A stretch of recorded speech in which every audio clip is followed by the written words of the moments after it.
भारत के रक्षा मंत्री और लखनऊ के सांसद राजनाथ सिंह जी आज हमारे साथ हैं। वो लखनऊ से तीसरी बार लोकसभा का चुनाव लड़ रहे हैं। राजनाथ जी, देश में बहुत बीजेपी ने नारा दिया कि अब की बार 400 पार, क्या कहते हैं आप इस पे? नहीं, जो लक्ष्य निर्धारित किया है उस लक्ष्य को हासिल करने की हम लोग अपनी तरफ से भरपूर कोशिश कर रहे हैं और हम आश्वस्त भी हैं। जो लक्ष्य निर्धारित किया है 400 पार का, उस लक्ष्य को हम हासिल करेंगे। बीजेपी कि उत्तर प्रदेश में खासतौर से 75 पार का भी नारा है और उत्तर प्रदेश में इस बार विपक्षी दल अलग अलग लड़ रहे हैं, तो जो वोटों का बिखराव है वो एक तरफ घूम रहा है, इंडिया गठबंधन की ओर जा रहा है। एक तरफ वोटों का बिखराव तो है ही। आपने देखा होगा कि इस समय भी कांग्रेस और ये समाजवादी पार्टी दोनों मिलकर लड़ रहे हैं चुनाव। इसके पहले भी समाजवादी पार्टी और बहुजन समाज पार्टी भी मिलकर चुनाव लड़ रहे हैं।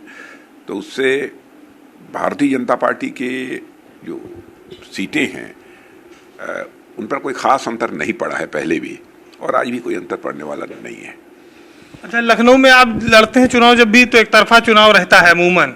इस बार भी विपक्ष से कोई बहुत बड़ा मजबूत कैंडिडेट नहीं दिखता है, लेकिन सबसे बड़ी चीज़ ये देखने को मिलती है जिसको गंगे जमुनी तहजीब कहा जाता है, जिसको हिंदू मुस्लिम एकता का परिचायक, नवाबों का शहर, वहाँ पर आपको हर धर्म का, हर वर्ग का, जाति का सपोर्ट ये कैसे मिल जाता है?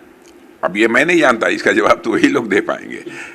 अब मैं समझता हूँ कि कल जिस तरीके का समर्थन मैंने समाज के सभी वर्गों का देखा, उससे मुझे प्रसन्नता भी हुई। और ये हुआ कि हम लोगों को कोशिश यही करनी चाहिए कि कहीं किसी प्रकार का कोई भेदभाव न होने पाए, सभी लोग साथ मिलकर आगे बढ़ें और इस देश के निर्माण में, इस भारत को सशक्त और एक भारत बनाने में अपनी भूमिका अदा करें। वो कोशिश। आप राष्ट्रीय स्तर के नेता हैं, देश के इतने बड़े, बहुत सारे सवाल आते हैं कि विपक्ष के लोगों को परेशान किया जा रहा है, एजेंसियां परेशान करती, क्या ऐसा आप गृह मंत्री भी रहे, कभी ऐसा हुआ? देखिए, ऐसा है मेरा यह कहना है कि यदि एजेंसियां परेशान कर रही हैं तो लोगों को अदालत की शरण तो कम से कम लेनी चाहिए। अदालत के द्वारा उनको रिलीफ क्यों नहीं मिल रही है? इसका मतलब कि कहीं ना कहीं कोई गड़बड़ है ना।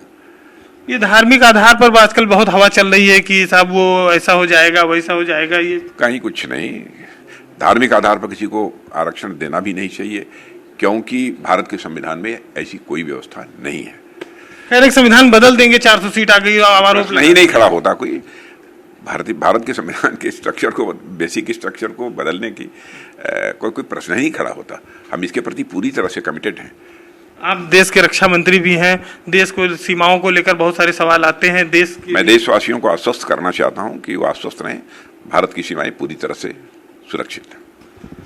तो ये रक्षा मंत्री राजनाथ सिंह जी हैं, जिनके बारे में कहा जाता है कि लोकतांत्रिक मूल्यों की जो सियासत है उसमें उच्च कोटि की जो नैतिकता होती है उसका वो पालन करते हैं।